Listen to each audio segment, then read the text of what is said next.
What's up? You know what? Hey, hey. You know what time it is? What's up, God Squad? Oh, yes, it's time again. Another God Squad. All right, all right, all right. Look, tell the people who you are. They should know about by now who we is, but just in case they don't know about us, the wonderful threesome that is the God Squad, and sometimes Matt, the producer. Tell them about yourself, Keith, Dylan, the All right, but token then old you man. got to tell them about yourself too, December. So we can't leave you out. Oh, okay. Well, I'm December Rose.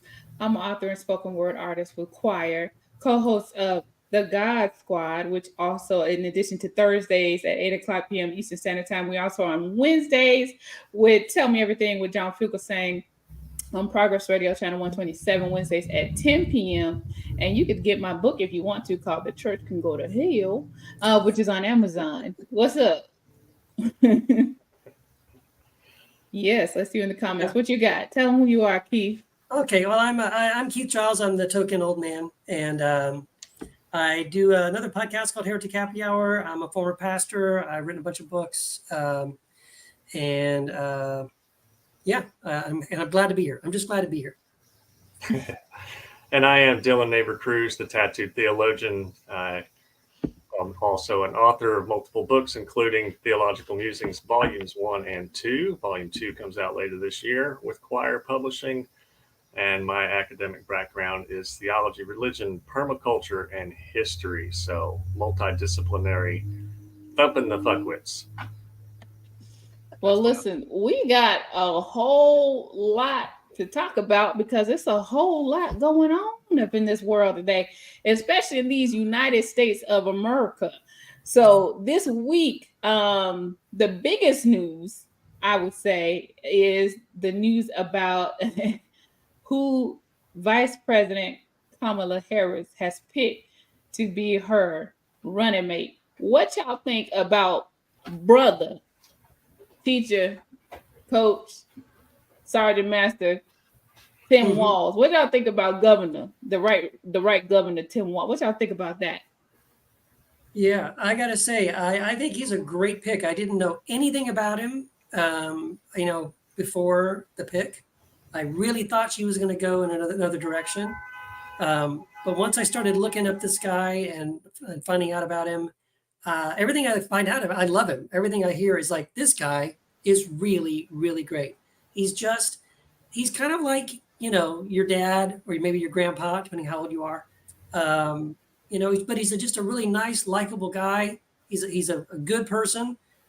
He's a dad. He's a vet. He's a teacher. He's a football coach. Um, and he's like the opposite. It's like the exact opposite of Trump and JD Vance, right? I think this is a great choice. Very excited. I was already excited. I'm even more excited now, um, for Harris and Walls to please lead us out of the madness of where we might be ending up if they don't win. Yeah, Yeah, he's what one you of the think, most Dylan? progressive governors in the country, and his majority in the Minnesota State House was a majority of one. But he got so much stuff done there, Mm. and I talked about last night how he's basically everything Republicans say they want because he's white, straight, and he has a family, and he's a football coach, and he's a veteran, and all those things. But Yes. he also stood up for LGBTQ kids a Yes. lot earlier than a lot of people did, and he provided breakfast and lunch for kids. And there's a story in all four Gospels where a bunch of people showed up hungry, didn't have no money, didn't have no food, and it's in all four, which is significant, I think, Yeah. because not everything that's in Matthew's and Mark and et cetera on down the line, but the feeding of the 5,000 is in all four, Hmm. and so I think Tim Walz exemplifies that, and the principles of the social gospel, like I mentioned last night, Walter Rauschenbusch. For anybody who doesn't know, this is a fantastic book. I read it in seminary, The Social Principles of Jesus by Walter Rauschenbusch. And it seems to me, looking at some of the things that Walls has done, that he's trying to apply some of those principles. I've already seen disinformation wildly horrific disinformation coming from Dusty Devers, who was, Oh, if wow. you guys remember, was one of the representatives for Fundamentalist Buckwittery of the Week. He Yes. claimed that that Walls had put in a pedophile protection law. It took me less than 2 What? minutes to disprove that shit. Yeah. So the law that they put in place actually removed language that seemed to indicate that pedophiles would be a protected group. And Tim Walz's government said, no, we're taking that shit out.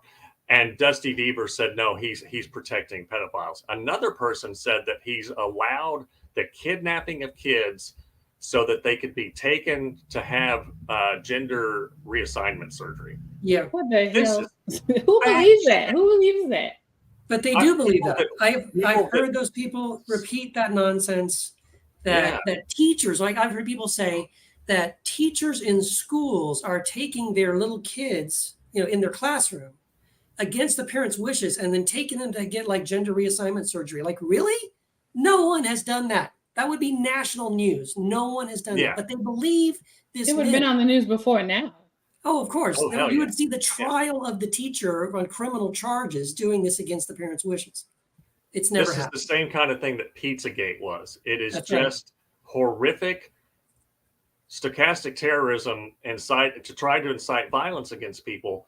And I don't know the account that I saw that I reported it today, and I screenshotted Dusty Devers and said, "Look, my dude, you're lying and you're bearing false witness. Aren't you a Christian? Isn't that one of the things that you're not supposed to do?" But if they can't come after him on anything other than policy, they can't attack his character. There's literally nothing there to attack. Yeah, they have to invent but on stuff. the flip side, They're they have literally to inventing invent stuff. And they're inventing it ex nihilo, y'all. I mean, it's crazy, some of the shit that's already, it's not even been a week yet. Some of the stuff that's already being said about, and the stupidest one I saw was some MAGA guy saying, Tim Walz is against Italian Americans. Matt, I'm sorry. I don't want to hurt you, man. But apparently Tim Walz discriminates against Italian Americans. And this guy had the temerity to say, we demand you drop out of the race. Oh, of course. Yeah. For a made up Italian American group. And it's like, come on, man. Yeah. I don't even know where you're coming from with this shit, but come on. Yeah. So this is the thing that's, I think we all are aware of this, but, the sad thing is that when you can't come up with real things, with actual things, to come up with, you can invent something. And Trump has proven this, right? It doesn't have to be true. You just have to repeat it. And then all of his supporters now will continue to repeat it and believe it, even with no evidence whatsoever. Especially things like the election was rigged and all that stuff, it was stolen and all that. But so there's a Mark Twain quote that says that a lie can get halfway around the world before the truth gets its shoes on in the morning. Yeah. And but in the internet age, that's even more. That's even faster. The lie can get around the world twice before the truth even wakes up and checks their email. And I've heard that. I just did this is a side thing, but I think I'm going to see if I can publish this on my personal blog. One of my little, on the side, I do some freelance copywriting for UCI, University of California, Irvine. And I'll interview a lot of their professors, will do research on different topics. And I just interviewed a professor that just did a research project, and it was looking at objectively, not looking at it from a Republican side or a Democrat side, but objectively looking at the data to look at misinformation and disinformation on the internet. And what they found, it was fascinating. What they found was that conservative Republicans have a much higher propensity to share misinformation on the internet. And here's the difference. This disinformation is, I know for a fact this is a lie, but I'm sharing it anyway. Yeah. Misinformation is, I haven't verified it if it's true or not. I probably would suspect, if I thought about it, that it's probably not true, but I don't know for a fact that it's not true. So because there's this gray area, conservative Republicans are much more likely to hit share on misinformation. And So that was the first thing that they found, right? Then the second thing that he found was, well, why is that? Why is it that Democrats don't do that as often as Republicans do? And what they found was, again, this is looked objectively at the data, was that conservative Republicans will say that what matters most to them is winning. They need their side to win. And therefore, they will justify sharing misinformation because even if it's not true, it helps us get ahead. It helps us win this political game that they're playing. Whereas, liberals and Democrats don't do that. They're more like, well, we want fairness. We want the truth. We don't want to win at that expense. But I just thought that was so fascinating. And this is an example of that, right? So we see this playing out. Here's Tim Walz.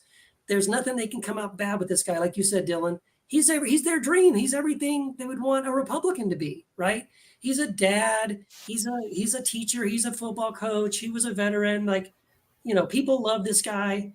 And so they have to invent nonsense. And they will gleefully share nonsense to win. They just want to win. And they don't care have to do what they have to say, to make that happen.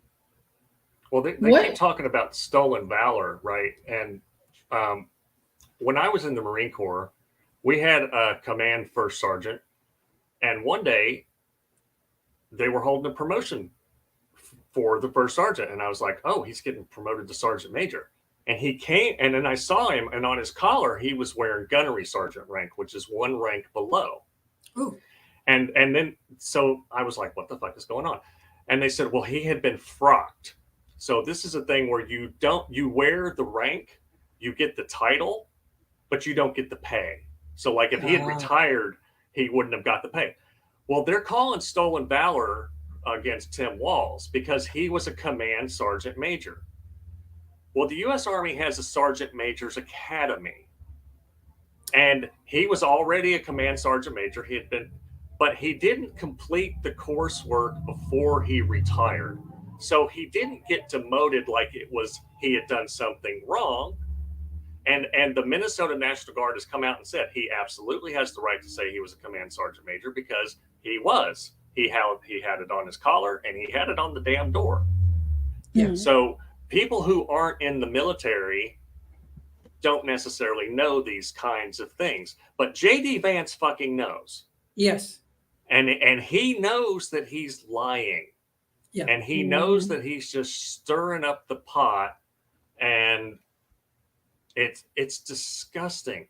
I'm a former Marine. It embarrasses me that J.D. Vance is a former Marine, but I can't take that title away from him because he earned it just like I did. That's right. He earned that title, and you don't ever become an ex-Marine. You become a former Marine, right? That was one of the first things they taught us in boot camp.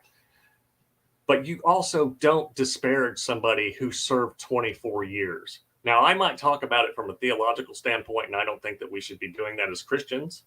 Right. But I'm an American, and by God, I earned that title on November 9th, 1990. Mm-hmm. I'm going to stand up, right? And J.D. Vance needs to sit his ass down and shut up about this shit because he's making himself look like a horse's ass. Well, and here's the thing about it. You got to ask yourself, you got two folks who served in the military. Now, whether or not they, quote, saw combat or not, let's say that you take out everybody out of the military who doesn't serve in combat. The military falls apart. Yeah. Because even like the scriptures say, every joint supplies, right? Every joint supplies, everything works together. So you need the logistics team to get the soldiers on the field. You need the folks that are in communications. You need the folks that are in the kitchen to help feed and keep our soldiers fed. You need the folks that are in administration to make sure everything is happening like it's supposed to. You need the negotiators. You need the communicators. You need the translators. You need the journalists. Every joint supplies. So even if you didn't see combat, which neither one of them did, so we, if we're talking about actually going on a field, shooting somebody, killing somebody, whatever we want to define as combat, neither one of them did. So the fact that Vance even opened his mouth to say anything coming from my brother served in the military, retired. He was honorably discharged with a medical condition for his heart that he didn't find out that he had until he went through a very stressful incident where he almost got blown up, and he got a Purple Heart for that. And then he was discharged because of his heart condition, which I'm assuming was exacerbated due to stress. After I think he did 2 or 3 tours, my younger brother. But whether it is you had the experience that my brother had, or you had the experience that Governor Walz had, or you had the experience that Vance had, it doesn't matter. The point is that you signed up to serve and you didn't have to. The point is that you signed up to serve and you weren't obligated. The point is that you signed up to serve and you could have been in any time, whether you're on the field with a gun or not, shooting an enemy or something. That doesn't have to be the reason why you lose your life. Folks have lost their lives in training, in boot camp. It's been on the news where folks have died in boot camp.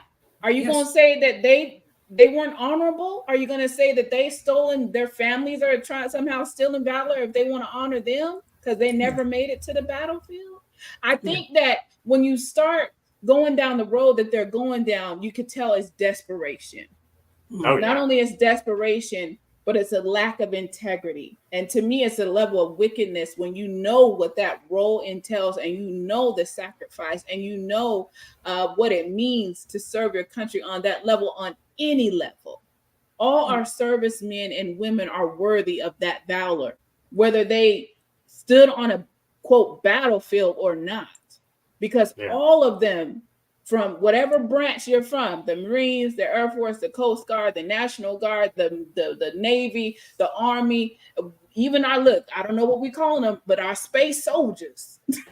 Space Force. I never met anybody in Space Force. They're all worthy of honor, whatever position they serve. Yeah. I want to push back just a little bit, December, because the Marine Corps is the best, period. Well, yeah, we know that. Everyone knows that.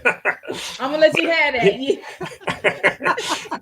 Pete Buttigieg had the mic drop of the day about the stolen valor thing. He said it's kind of, disparaging a veteran for not seeing combat. It's kind of like disparaging a woman for not having a baby. Ooh, that part. That's which he does do. I mean, so he right in line with what he been doing. Yeah, Pete is so much smarter than all of those motherfuckers. That is really is funny. I love it. Yeah, Pete is super duper smart. I got to say something though about that. So I saw that JD Vance's wife was trying to do some damage control for him, and she said she made the comment about how. So I saw the quote. She was saying, "No, he wasn't attacking, families and people that want to have children but can't. He's only attacking people that could have children but decide not to." And when I saw that, I just replied, "Oh, you mean like Jesus and Paul?" Yeah, because exactly. Jesus and Paul could have had children and then decided not to. Well, it's only for Catholic. the women. I know. Vance is Catholic, or at least he is for now. And now. I got news for him. There's a lot of nuns that never had any kids, but they probably got some cats. Yeah. Isn't it funny how they don't see the connection of that? No. Him being a Catholic and you having a whole religious culture of women who choose not to have children. Yeah. And you still go after women who don't have children. That's an entire culture of women who choose by their religious faith not to procreate. It's because a choice, and it's Paul. one of the only religions that has that specific culture. Men who choose not to get married and women who choose not to have children. And Jesus actually said the same thing, right? In that very famous passage where, evangelical Christians want to say it's where Jesus defined marriage, but he didn't. They asked him a question about divorce, which was a marriage between a man and a woman, and he answered the question about divorce. But then right after that, he talked about eunuchs, and eunuchs are men who do not they don't get married, they don't have children, they don't participate in the normative heterosexual world, and Jesus points to that person, to the eunuch, and tells his disciples that person has chosen something that's honorable, and that if anybody can accept it, that they should do that. And so Jesus is doing the exact opposite of J.D. Vance, right? It's kind of like, again, I'm going to quote John Fugelsang. He says, I'm not saying that Trump is the Antichrist, but I am saying that Christ is the anti-Trump. And in this case, Yeah. I think you could say the same about J.D. Vance, that J.D. Vance may not be the Antichrist, but what he stands for is the opposite of what Christ stands for. Yeah, Exactly. absolutely. Exactly. Look. It is getting. We're getting on to some stuff. Listen, I want to remind you that you can join our podcast. I want to remind you that we want to see your comments. I want to remind you that you could come on and have a chat with us about what we're talking about. But I want to remind you also, and brother producer, if you could post that link for folks if they want to get on the show. Yeah, there you go. Thank you. Yeah, that if you do get in the show, the producer will ask you if you have a question or a topic that you want to speak on, and you do need to respond to him and let him know what it is you want to talk about or what question you have. Because if not, he's gonna kick your ass out the studio because you can't sit back here and chill on our couch without having nothing to say. You know what I'm saying? The green room is for guests. We don't want you in there eating snacks and drinking the drinks and all that stuff. You got to come on the actual show. Yeah, you got to come on and actually have something to say. But listen, we gonna keep it moving. If you get some courage and you want to come and listen, you ain't got to do video. You could just come on and do your voice only. You don't have to turn the camera on. But listen, I want to Dylan. I hear that you got a little something for us with the fundamentalist fuck with of the week. So what you got for us this week? Let's talk about it. I got some fundamentalist fuckwittery this week, and it comes from the state where I was born. I was born in Missouri. Matt, if you want to bring that video clip up, if it's working.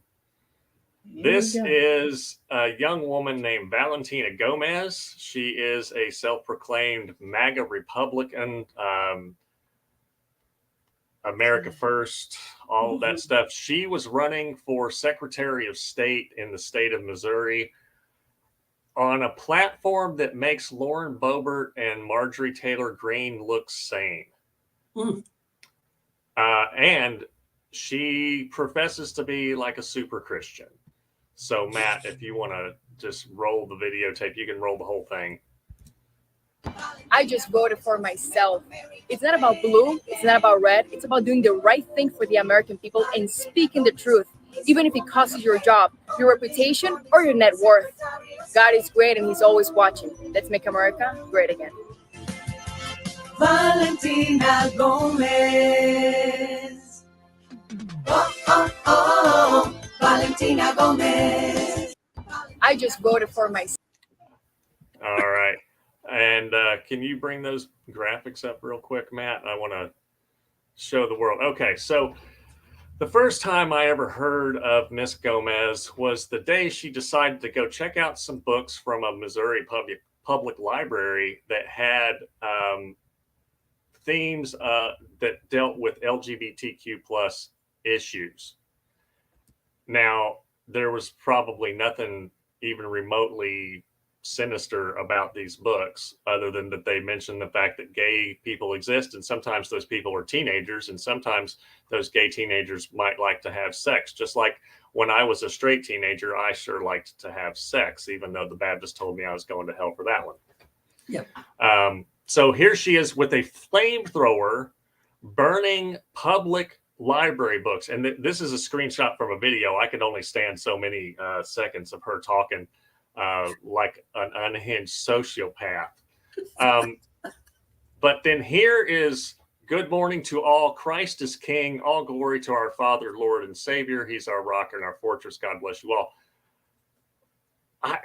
December, I regret to inform you that according to Miss Gomez, if you vote for anybody other than Trump, as it says right there on the screen, and I heard the words, I screenshotted it. Again, I didn't want to inflict this on anybody.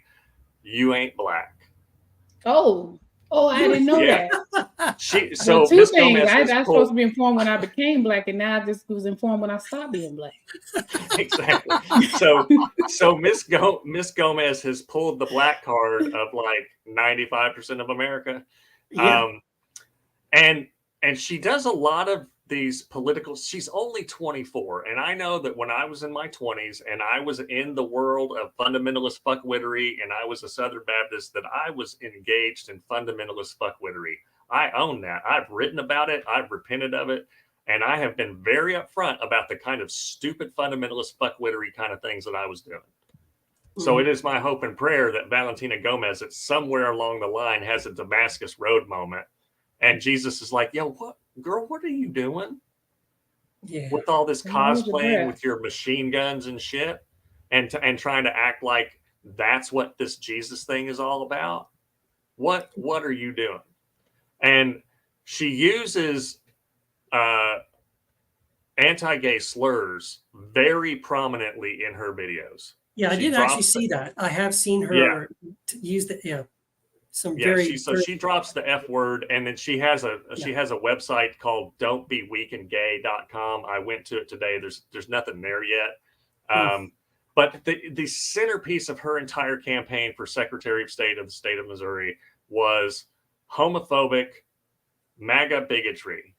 And it just delights me to say that she got her ass handed to her bigly. There were 8 people running. She finished 6th. And Missouri politics have been dominated by Republicans for like 20 years, and she was too much for them. And I've got news for Miss Gomez. Those people will drop you like a hot fucking potato. Yeah. As soon as they're done using a person of color.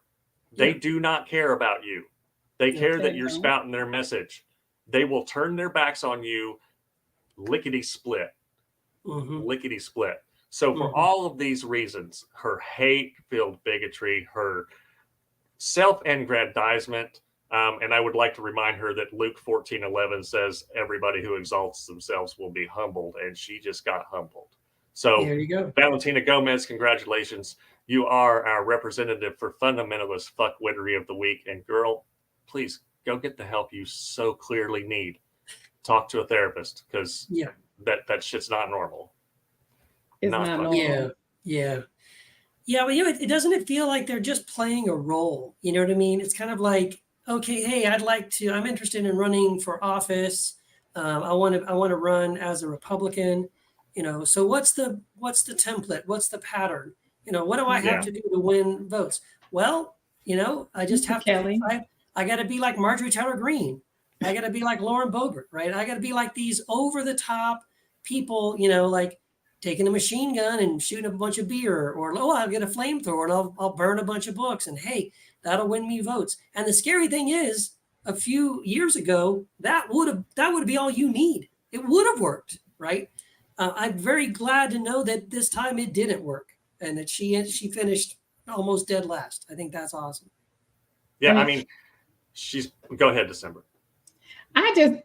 We should all surprised and amazed. Probably should be terms that we need to retire from how we're feeling in our feelings about things that are happening, things that people are doing. But I continue to be amazed at the level of hypocrisy that is plaguing evangelicals or MAGA people. Like, it's why you literally have to split your brain in half and live in two worlds to exist in the reality that these people have created for themselves. Earth 2, as some folks call it.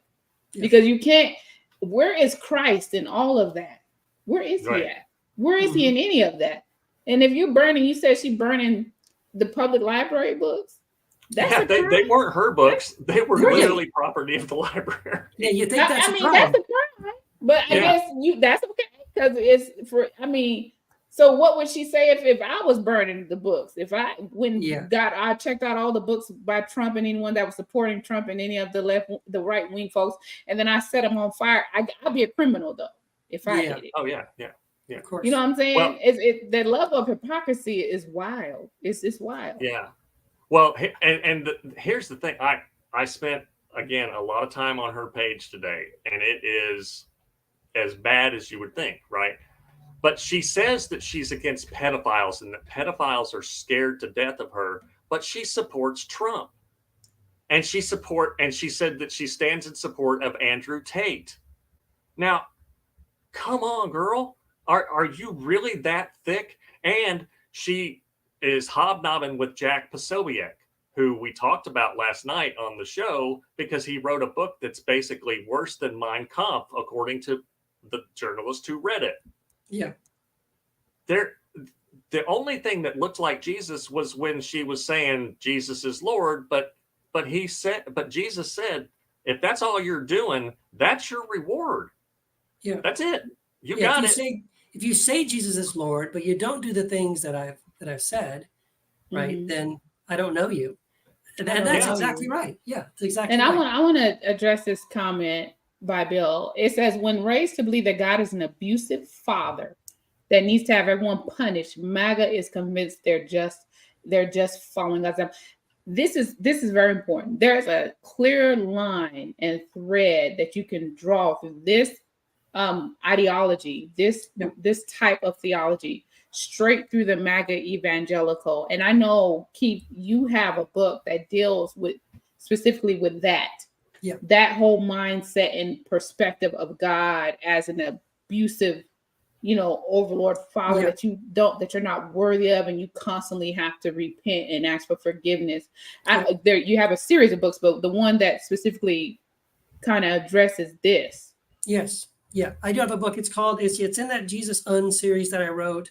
The book is Jesus Undefeated. And I think the subtitle is Condemning the False Doctrine of Eternal Torment. So I look at all three views. By the way, most Christians, and I'll include myself, I was raised Southern Baptist. I was never told there was just only one biblical view of hell, and that was eternal torment, right? And it wasn't until much later I got old enough to go and study and read for myself that I discovered that's not the case. That's not true. Historically, really from the very beginning, earliest church history we can go back, Christians, actually, there were three different camps, three different groups of people. One group believed eternal torment, but they were the minority. Another group believed in annihilation, which means when you die, if you're not following Jesus, you just cease to exist. And then the third view is universal reconciliation. And that was for about 400 years, the dominant view, the majority view of Christians. Now that changed over time. Now we don't know any different, right? We're just told this propaganda. So I wrote a book about that, to correct that, because I got to say, when you can let go of this idea of God as this torturer, this God who is, again, you're saying God is almost schizophrenic. God loves everybody. God is love. Oh, but if you don't love him back, he's going to burn some of you for an eternity. Like, how is that love? What loving father would burn and torture some of his children forever and ever, without end? And so it really boils down to the way I would say it is, like, again, yes, there are I would say there are actually three biblical views, because all three views base it on the Bible. They're basing on scriptures. They're all scripturally based. But here's the difference. Regardless of which of those three views you end up saying, I believe this, or I believe that, or I believe the other one, what you're ultimately saying is you're also saying what you believe about the character and the nature of God. Yes. You're either saying that you believe that God's character and nature is that God is a torturer who would torture some of his children for eternity, or you're saying that you believe God is a destroyer, that God will take those who don't love him back and he will obliterate them forever, and they'll just cease to exist. Or you're saying that you believe the character and nature of God is that God is a loving father who will care for his children, who will heal them, who will restore them, and as he says, make all things new. And that's what it ultimately comes down to. So I got to say, I think when you can finally let go of that theology that God is this wrathful, angry being, and you're this piece of crap that deserves nothing but punishment and hell, it changes your view of God. But man, it changes your view of so many other things, right?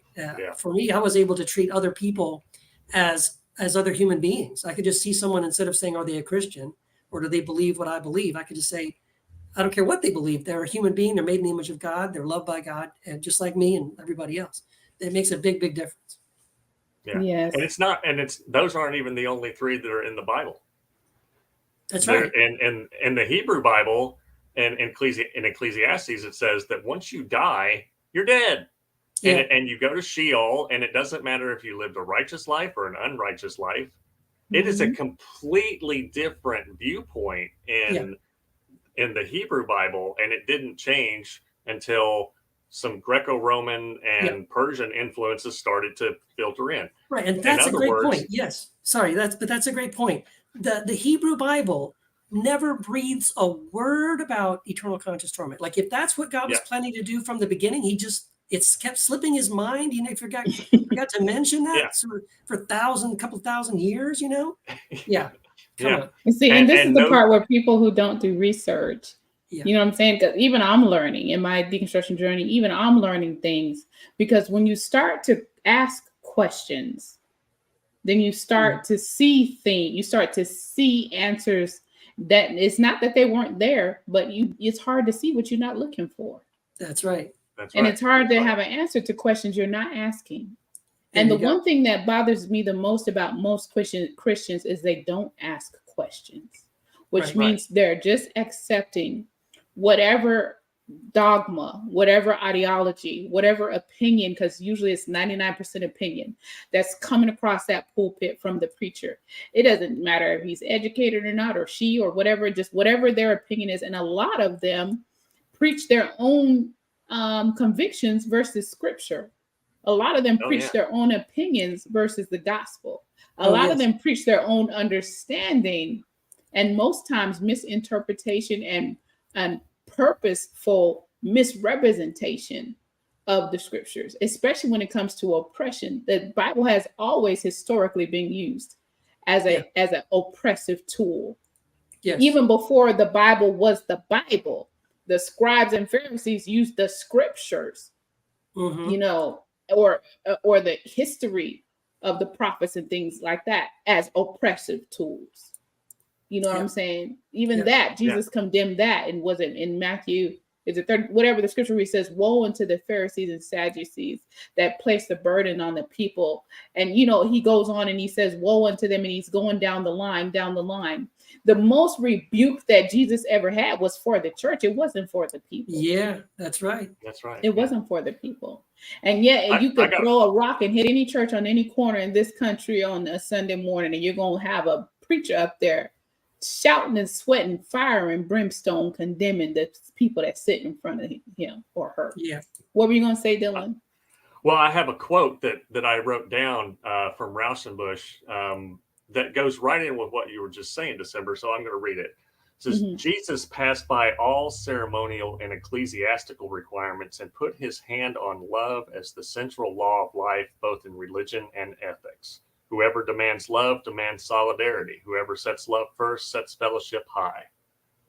And I didn't hear anything like that preached when I was growing up. Right. And that's why I think sola scriptura is absolute bollocks. It is absolute nonsense to think that you can read a diverse anthology of text written in social constructs that we can't even fathom. And say that you can just read that and know what the fuck it means. I could hundreds of years apart, some of those books. Yeah. That's right. I could memorize a physics textbook, and say it back, but that don't mean I'm going to know what the fuck I'm talking about. Exactly right. Yeah. Right. Yeah, and that's right. That's why sola scriptura is such nonsense. And I think that we need to focus, as Keith and I have said many times, orthopraxy is greater than orthodoxy. That's right. Yeah, lots of things are biblical. When I keep hearing people say, this is my red flag, when I hear people saying, well, is that biblical, or we need something to be biblical? It's like, listen, here's some things that are biblical, right? Slavery, genocide, patriarchy. I mean, a lot of really bad things are biblical. Rape. And not rape, exactly. Yeah, treating women as property. Those things are biblical, meaning people have used the Bible to reinforce those behaviors of other people, right? Slavery, genocide, rape, patriarchy, all those things. But none of those things are Christ-like. And if we start with Jesus, that's a better place to start from, right? We should be asking, is this Christ-like? And if we start with Christ, that's a better way to start. Centering the Bible as, saying the Bible is like the foundation of the Christian faith. Here's the funny thing when you say that, by the way, Christians who say the Bible is the foundation of the Christian faith, you just contradicted the Bible. Because Paul says that no foundation can be laid except for the one that has already been laid, and that is Christ, not the book we wrote about Christ. And, That's right. and on and on, like, oh, the Bible is the standard for truth for the Christian. You just contradicted the Bible, because Jesus says, I am the truth. I am the way and the truth, right? Not these words that humans wrote about Jesus. That's right. So And I used to Expecting wonder. people to read it, Keith. that's right. That's holding the standard way too high. I'm sorry. We do that. And I used to wonder, it used to completely befuddle me about why evangelicals line up so strong behind Trump. But in this moment, it has come clear to me, listening to you, Dylan, listening to you, Keith, and in this conversation, and are looking at our comments from John, Bill, and all the others, it has become so crystal clear to me why evangelicals are behind Trump. Yeah. Why they treat him like a savior, because the version of God that they have accepted, that they have ingested, that they understand, that they have been taught and programmed is Trump. It's an angry, disgruntled man who is going to punish all his enemies and demands complete and absolute loyalty. And if you fail him at any time to be completely and absolutely loyal to whatever the flavor of the day is, you are condemned. Yep, you're fired. Yeah. You're condemned, you're kicked out, and you're tormented until that guy decides he doesn't want to say your name no more. Yeah. It makes complete sense that they would line up behind him, because it ain't but a hop, skip, and a jump from the version of God that they have bought into in Trump. That's right. That's a good point. I have not ever thought of it like that, December, but I think that you're onto something there, because he's that angry guy. Look what you made me do. Look what you made me do. Narcissistic. He's inconsistent. And because people will say the Bible is infallible, There's all kind of contradictions all over the Bible. Oh my gosh. And why wouldn't there be, when it's written by all these different folks at all these different times, hundreds of years apart, with different types of cultures and experiences? Why wouldn't there be contradictions? You have this man who's a walking contradiction, angry, condemning all his enemies and demanding 100% absolute loyalty and condemning you to exile if you don't do it. It makes complete sense that evangelicals are in love with this guy. He is the human image of their God.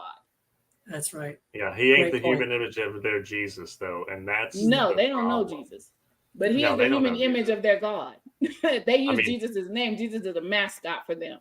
Yeah. Miss Gomez made that very clear, that she has no idea what Jesus looks like when she's out there with her machine guns and her flamethrowers and her racial slurs and anti-gay slurs and all that stuff that she's acting a fool with. It is crazy, but you look at them, and the more we're talking, the more this makes sense. Elizabeth and Judy said this makes it makes total sense to me now. Because at first I was like, what the hell are these guys? They don't see this dude. But you know what? This makes sense.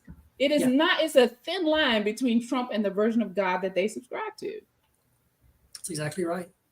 But look, we have been busy doing some things, making some things, creating some things. And Dylan's going to show us something and tell us about some stuff we got. Look oh, that's beautiful. Look at that. Look at Shout that. out to Matthew Y'all want some of this, don't you? I got my mug in the mail. I got my mug in the mail today. I had my cup of tea in here today. It held the tea. It's got a pretty picture on it. Oh yeah, that is so good. Shout out to my friend Lito, who did that artwork for us for the God Squad. Thank you. God Squad logo. Thank you.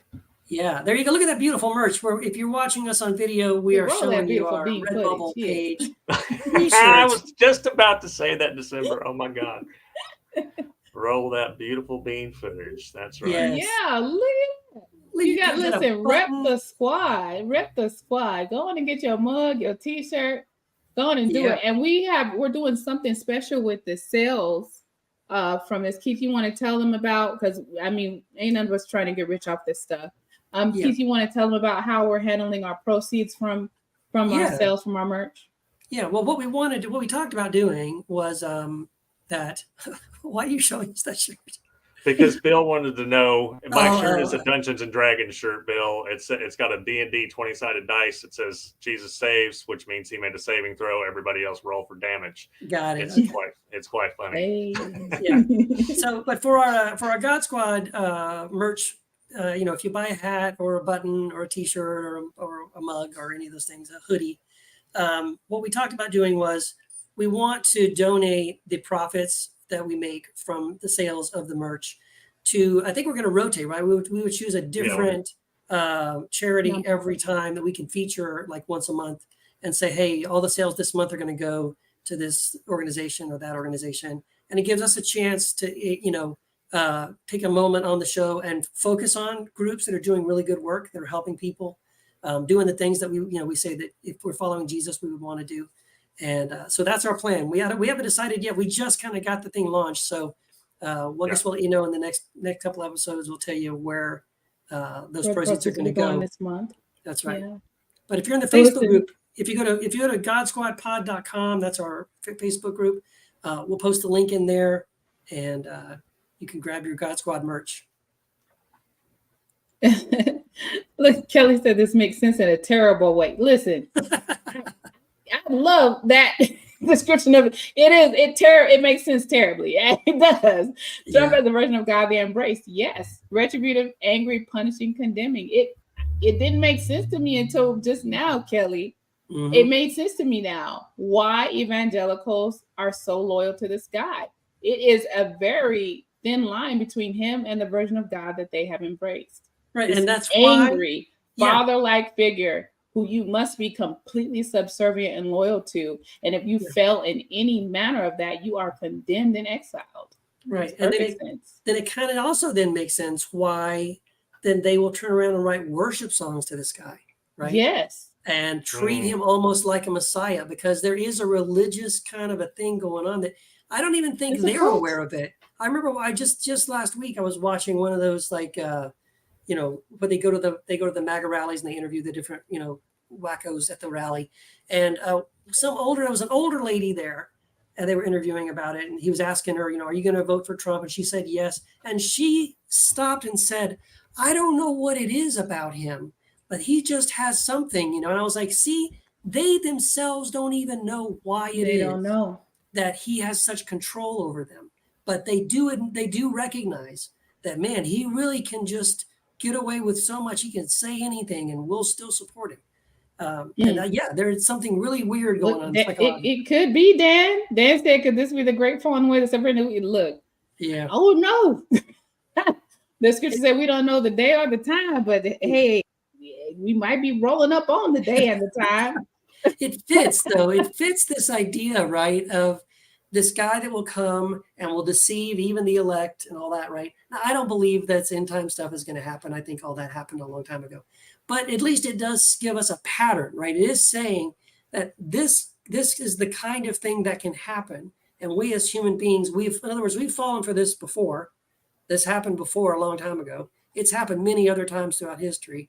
And now we just see it repeating again. It's happening again. We have someone he's a narcissist. He just wants power for himself. He gets people stirred up and whipped up in a frenzy. They think he's amazing. He can do no wrong. And they are willing to die for this guy and kill for him. That's the scary thing. It's wild. It's wild. Yeah. It is completely wild. Listen, Linda. It's that time where we deal with something that I like to call this motherfucker. And if you've been listening to us for some time, or you've been watching us since we started, I think this is our 5th episode. Is that right? 5th episode? This is number 6. Woo. Okay, so we're a month and a half into this thing, and we're doing better and better. Listen, first of all, we need y'all to share. We need y'all to like. We need y'all to comment. We need y'all to go and give us a rating. We need y'all to write a review, all that stuff, so we can keep rising and rising and rising and rising up. Who knows? We might end up on your TV one day, on your cable news channel or something. You know what I'm saying? The sky is the limit. You know what I'm saying? But this is a very special time in the God Squad that I like to call this motherfucker. But I got a special rendition of it this time. I got a little twist on it. A little remix on it. And you're going to find out in just a minute. So look, give us that video, brother producer. Give us that video. Let's check it out. And this is Plies, by the way. Motherfucker cooking. Behind me, that motherfucker is cooking. Can you smell what the walls is cooking? Goddamn it. Can you smell what the walls is cooking? That motherfucker cooking right there. Yes, he is. Let me hit that. Let me. President Harris says, when we fight, We win. That motherfucker is cooking right now. Can you smell what the walls is cooking? Okay. Listen, I got a graphic I want to show y'all, but before I do, let me just give you a little bit background about this. Okay, as you know, what depending on the tone you use for a word, it changes the meaning of the word. Many of y'all have heard someone say, "You good?" Depending on your culture, depending on your tone, "You good" could mean, "Do you need some money?" "You good" could mean, "Are you feeling okay? Can I get you some cough syrup, some cough drops or something?" "You good" could mean, "I know you're carrying that side of the couch. Do you need some help? Is it too heavy?" "You good" could mean, "Is everything all right with you, your family?" Or you could be like, "Look, bro, you good?" Meaning like, "Nuck if you buck, motherfucker, because you know what, you about to tell your draws, So depending on your tone, it can mean different things. Intonation and context changes what a phrase means. And you just heard Plies, who's he's a hip hop artist, but lately he's become a social media superstar. And he was listening to Tim Walz at the recent the rally they had the other day, and he said, "This motherfucker is cooking."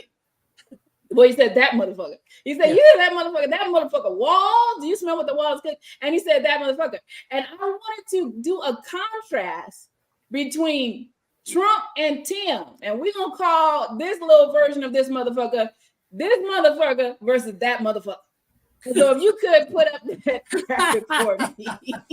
This motherfucker versus depending on the intonation, it changes the meaning. Depending on the context, it changes the meaning. So I want to talk about this motherfucker versus that motherfucker. And by that, I mean, I'm talking about Trump versus Tim. And a lot of folks didn't know about Governor Walz before he became the vice president, the nominee, the selection, the choice for vice president, the runaway of Kamala Harris. A lot of people didn't know who he was, what he was about, where he came from, or anything about him before the other day. But we know a whole lot about this motherfucker, Trump.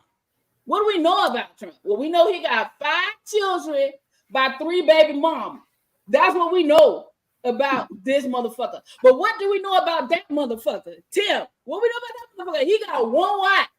He got 1 wife for 30 years, and he got 2 children by the same wife. And let me just do a little footnote that those 2 children came through fertility treatments. I believe IVF, but he said they went through fertility treatments, right? Yep. Is that right? For some years before they were able to have the 2 miracles that they got, Hope, and I think the other one is Gus or something like that. 2 children, same wife, 30 years.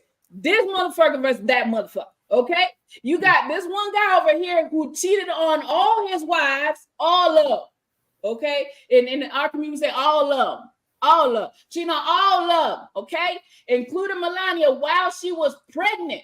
This motherfucker still trying to convince us that he didn't sleep with Stormy Daniels, but he ain't trying to convince us that he didn't sleep with Karen McDougal. I guess he's going to just admit that. This motherfucker signed a check to Stormy Daniels for $130,000, for which this motherfucker got 34 felonies.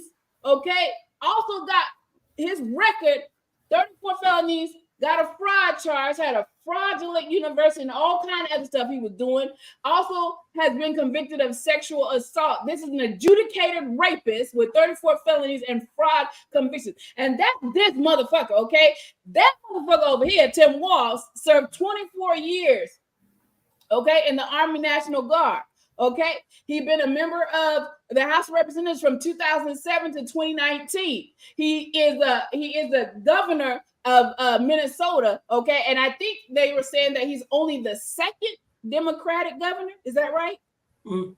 Of that state, so, something like that. Okay, and during that time, well, let me back up. What did this motherfucker Trump get done while he was in office? We know he got done. He did the Muslim ban, just Muslims. They just can't come.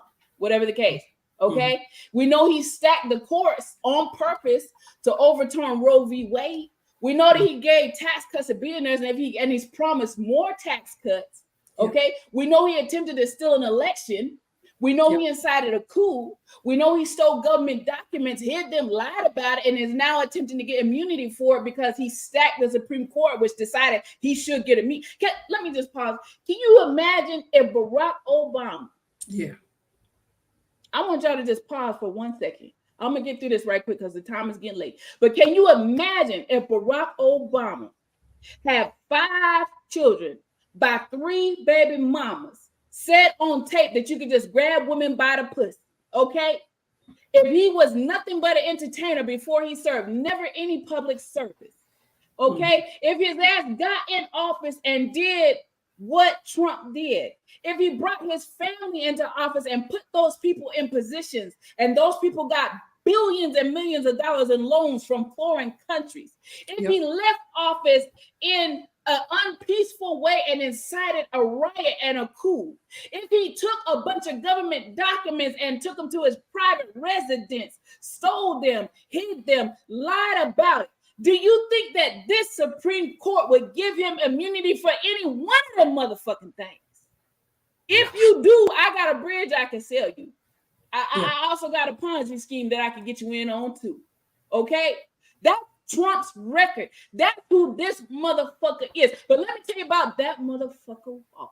Okay? Because tone and context make a difference. That motherfucker Walz is the one who appointed Keith Ellison to be the special prosecutor in the George Floyd case that ultimately resulted in those police being convicted of the murder of George Floyd. It would not have happened if he didn't do that. You better believe it would have got swept under the rug like it always do.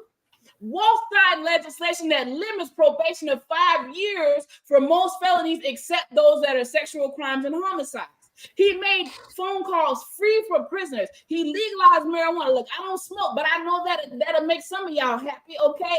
He made it easier for people to expunge nonviolent crime from their records. He made it easier for people to get clemency. He banned people that are involved in hate groups and extremist groups from becoming police officers. That should be a ban nationwide.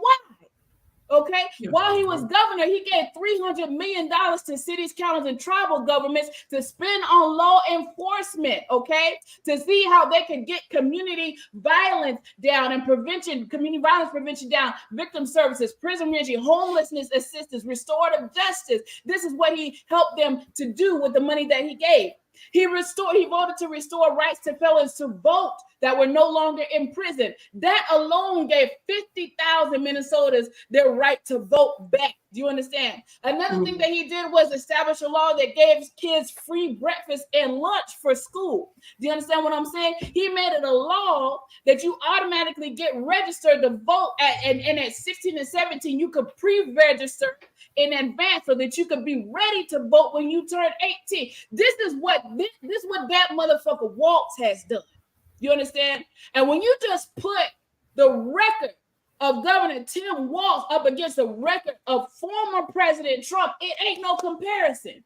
We ain't got time to go into the comparison between Harris and Trump, but I'm talking about Trump and Tim. This is why this motherfucker, Trump, is shaking in his boots about that motherfucker Tim.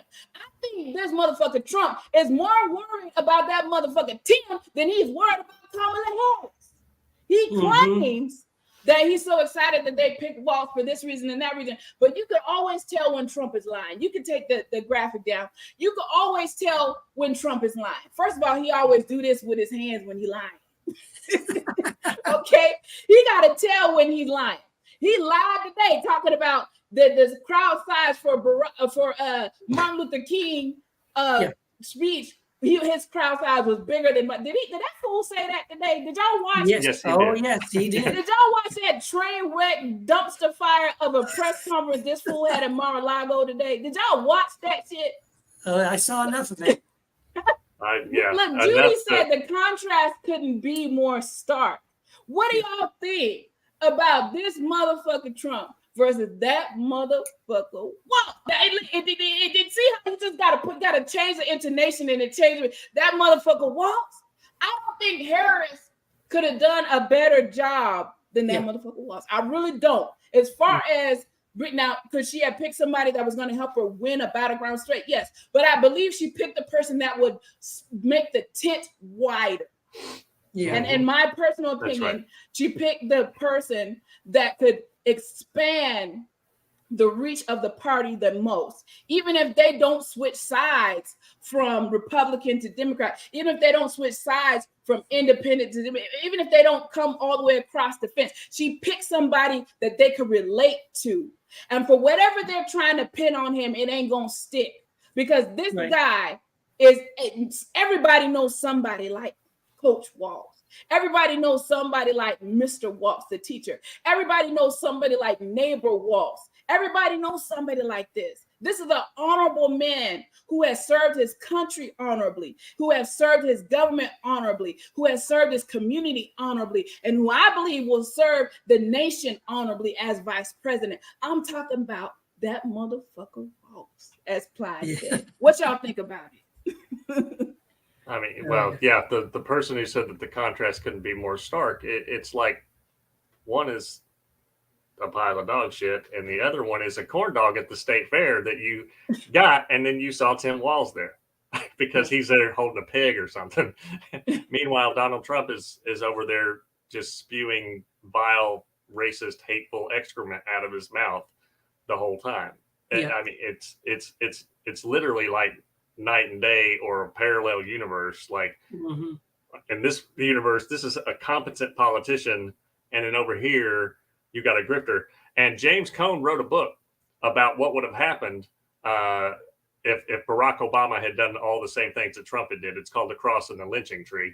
Yes. We know exactly what would have happened if a black man stood up there and said all of the things that Donald Trump had said. Yeah, I gotta say. Can you imagine if Black Lives Matter stormed the Capitol? Oh yeah.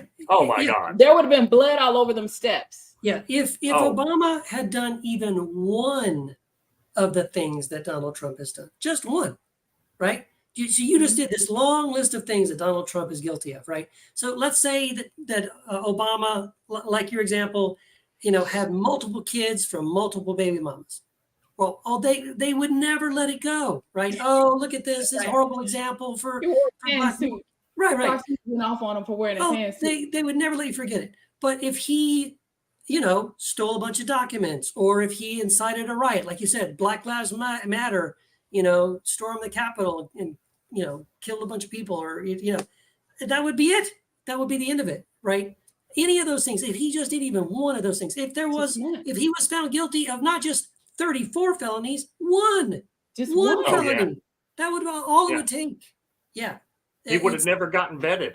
I mean, he would have never passed the vetting process with any of those things. And yet the Republicans are like, here's our dude. Yep. He's credibly accused of raping a 13-year-old girl with Jeffrey Epstein, but he's our guy. Right. And see, to December's point too, like I never even thought about this until you said it. Like, what if Obama had been a reality TV host? Right? What if he was the guy that was like, who's that guy who hosts America's Got Talent? What's that guy's name? I can't think of his name. Oh, Lord, what's his name? The one that everybody wants to give a good review from. Yeah, Simon Cowell. No. There's a black guy that hosts. Oh, you're talking about not America's Got Talent. I think you're talking about American Idol. No. I'm talking about America's Got Talent. Because there's a guy that comes out. Anyway, doesn't matter. Okay. Laura, you talk about not Nick Cannon. Yes, Nick Cannon. No, Nick Cannon is the one from the other one. Did he do America's Got Talent? I thought he did. They switch up sometimes. Yeah, but I think I know who you're talking about. But let's just say, Terry Crews has been in Nick Cannon. Yeah, that's wild. What if Obama was like a Nick Cannon? Right? Yeah, the Democrats are going to choose their candidate for president. Here's Nick Cannon. He has no government experience, but he was on this TV show that was really popular. And he's our guy. In fact, we love the fact that he has no experience in politics whatsoever. And he just tells it like it is. Yeah, whoever it is, any one of them.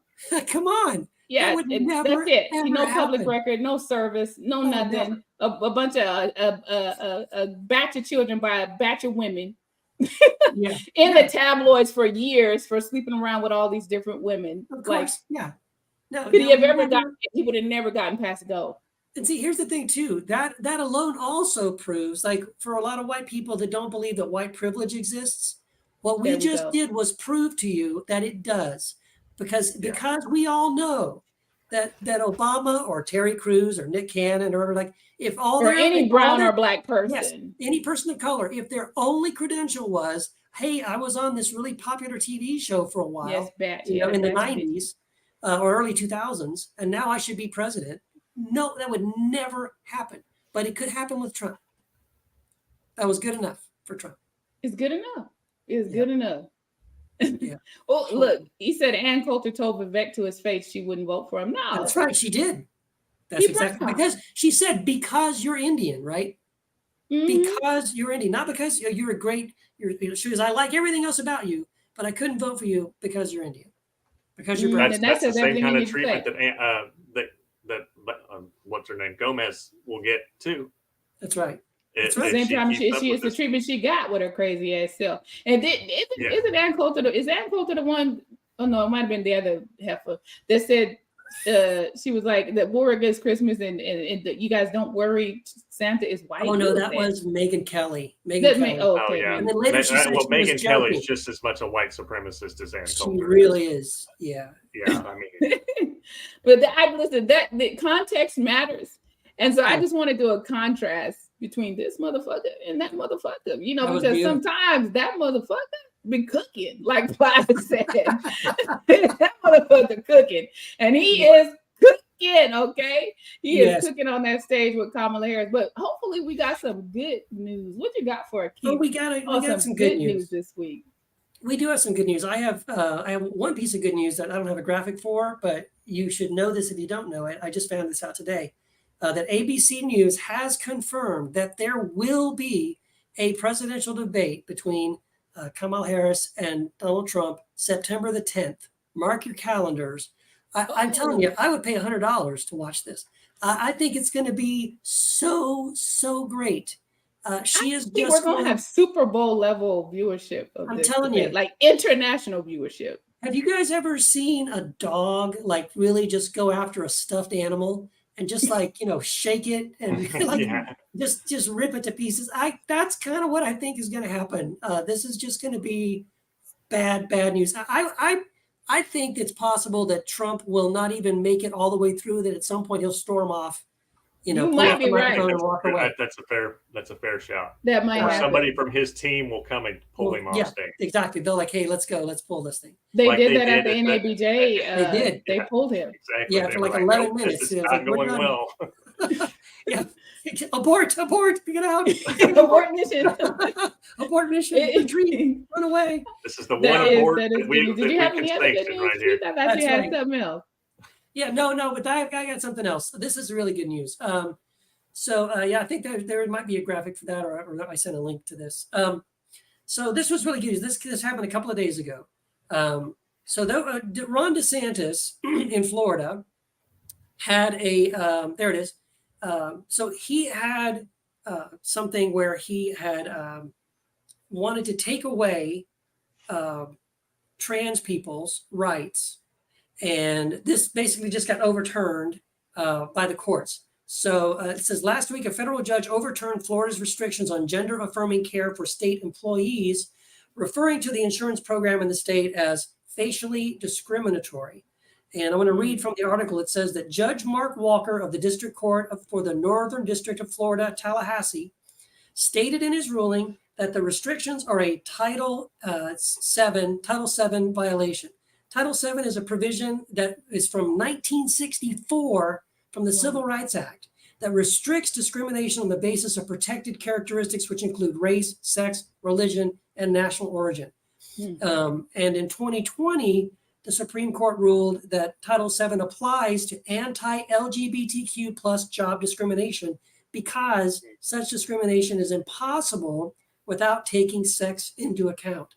And so according to the judge, he said in the ruling, he says, here the undisputed facts demonstrate that the challenged exclusions apply only to transgender members, as only transgender individuals would seek the gender affirming treatment that is excluded from coverage. Here plaintiffs are seeking gender affirming treatment for their gender dysphoria. Therefore, the challenged exclusions apply to them because they are transgender. So that is good news. Wow. It's good news. Yeah, the law stepped in and said, sorry, Ron DeSantis, just because you don't like these people doesn't mean that you get the right to just take away their rights. And I think it's also beautiful that they had to go back to a 1964 Civil Rights Act in their state to say, yeah, you're violating the Civil Rights Act. That's exactly what they're trying to do. They're trying to take rights away from people. They want to go back. Again, now we finally know what Trump means when he said, make America great again. We can see it now, right? We want to go back. We want to turn back the clock. We want to go back to when white people were we didn't have to share anything with people of color. We didn't have to share the workforce with women. We didn't have to share the workforce with black people and brown people. We sure don't want to share the workforce with gay and trans people. So we want to turn back this clock. We don't want women to vote. We want them to stay home and have babies, right? Because we don't want them to have that. We won't even take away their rights to no-fault divorce, because that would allow a woman that's in an abusive marriage to walk away from that marriage. But no, we're gonna take that right away from her. So they want to go back. They want to take us back. And I love that Kamala Harris has said, we're not going back, right? We're going forward. And that is exactly the attitude. That is what we need to be doing. And this is a beautiful example of exactly that. We're not going back. You just got stopped by the Civil Rights Act of 1964 that said, no, we already dealt with this kind of nonsense before. We're not going back there. And here's the thing, though. That's exactly this is why why they go want ahead. to repeal that. They want to repeal the Civil Rights Act. I was have just gonna seen say that. MAGA people saying we're coming for the Civil Rights Act next because of exactly what Keith just talked about. I was just going to say that. Established precedent already and has been since 1964. And so these vicious white supremacist, patriarchal, fundamentalist fuckwits want to take us back to 1963 and then all the way back to fucking 1863. Yeah. If they could, I promise you they I would. guarantee you that there are some people. Well, John MacArthur has come right out and said he advocates for slavery, and look how important he is in the fundamentalist world. And they definitely take us before 1920, because you got some of these motherfuckers right now that's talking about women shouldn't be voting. That's right. It should be the head of the house. Yep. that makes the vote for the house, or whatever the case is. And we have to be vigilant. We cannot sleep on this. I think we get so comfortable in our freedom, thinking that it cannot be challenged, it cannot be rolled back. We have learned that is not the case. We learned that with Roe. Nobody thought they would ever overturn Roe v. Wade. Not even the people who was trying to overturn it. That's exactly right. They didn't even think they could overturn it. Now that they finally did, they're running as fast as they can from it. You know, they didn't even mention that during the whole Republican convention. Yes. It was toxic. Even for their own people, it's toxic. They didn't even think they could do it. And then after they did, they were like, he didn't think it was a big deal anymore. Yeah. Abortion's not a big deal anymore, according to Trump. He said that today. Like, motherfucker, you fixing to find out, because I guarantee you that the women are going to row that boat. Mm-hmm. They're going to row that boat and vote your dumb ass nowhere near the White House. That's exactly right. So. And we cannot sleep on it. We got to get ready to wind this show up, but I just want to say we cannot afford to sleep on it. I don't know about y'all, but I ain't going back. I ain't going back to nothing these MAGA motherfuckers want me to go back to, especially as a black woman in these United States. I ain't going back. There ain't nothing you finna take away from me. Not now. Like we in my not now another thing that you finna take. Not now another right. Not now another freedom. Not now another nothing you finna take. Not now another motherfucking thing this motherfucker gonna take from me. And I hope y'all don't let them take nothing from you. So you better get out and vote. You can't afford to sit on the couch. And we can't get like we got with Hillary Clinton, where we was like, oh, he gonna lose, and we just assumed and we believe the polls. Fuck them polls. That's right. Let me say it again. I need to get a t-shirt. Fuck them polls. Yeah. You better get your ass out and get yourself in a voting booth. Don't believe that shit. Fuck them polls. And everybody else is going to try to keep you from voting, from exercising your right to vote. Okay? Yeah. Get out and vote. You can't afford not to. And it convince everybody you know to vote.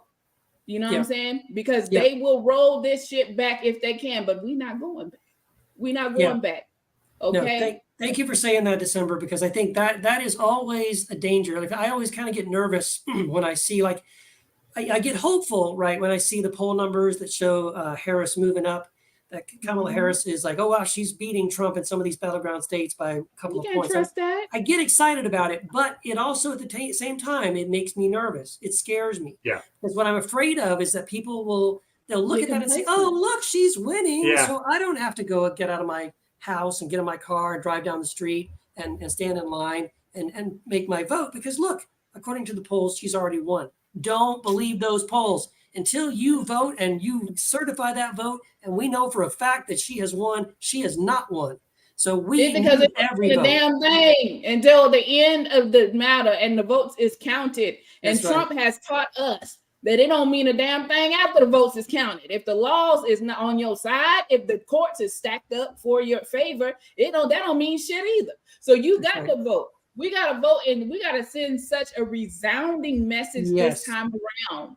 Yes, Where it needs to be 11,248 or how many fucking votes he told them people to find in Georgia. Yeah, We yeah. need to send a resounding message this time around where it is overwhelmingly a referendum against that motherfucking Trump. I agree, Yeah, and I you got hope to it is. repudiate fascism at the ballot box. That's right. I hope it is. I hope it's such an overwhelming, just an absolute obliteration.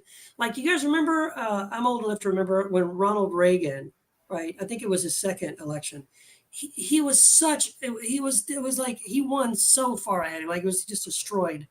Whoever his opponent was, I don't remember now. Was that Dukakis? Might have been. Yeah, it was just some, like, it was just obliterated the guy. No, it was Or doggone it. Mondale? No, he was actually a pretty nice guy. I can't think of his You name. said Reagan? Yeah, I think it was Reagan, and he beat this guy. Anyway, sorry, it doesn't matter. I'm showing that I am an old man, but Jimmy Carter. no, it's not No, going to that come was to the me. October surprise. Landslide. Yeah, but it needs to be. I want it to be something so overwhelming, just unprecedented, like that he gets like so few votes, like he doesn't win anything. There's such a referendum against him that maybe finally, once and for all, as Dylan was saying, when they realize that you're not going to help them, they will kick you to the curb. And then people will finally realize Trump is a loser.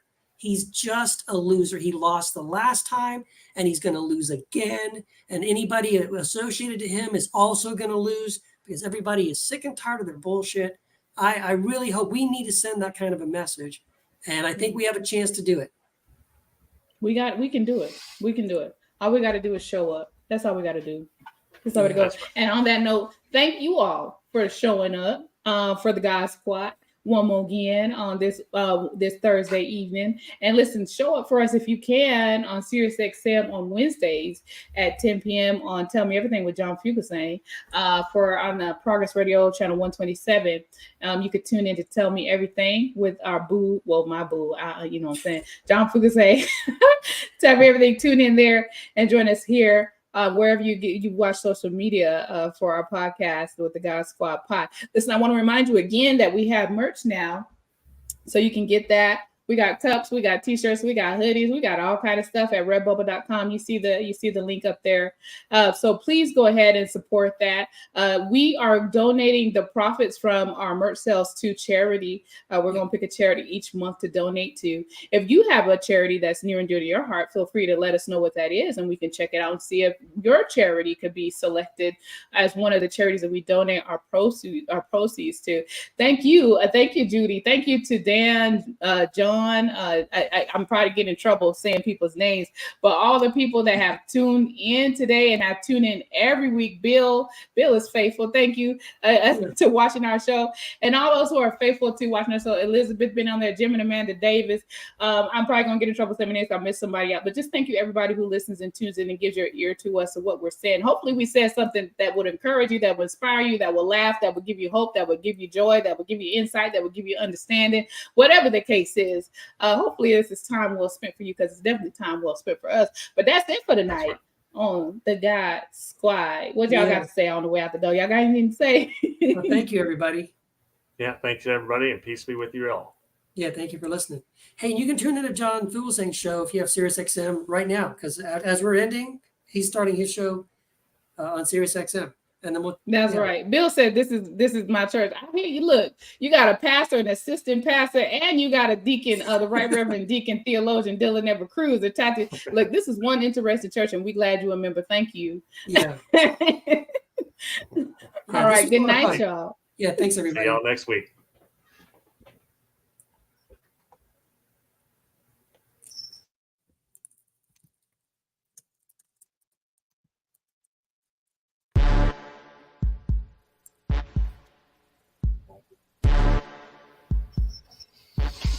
Okay.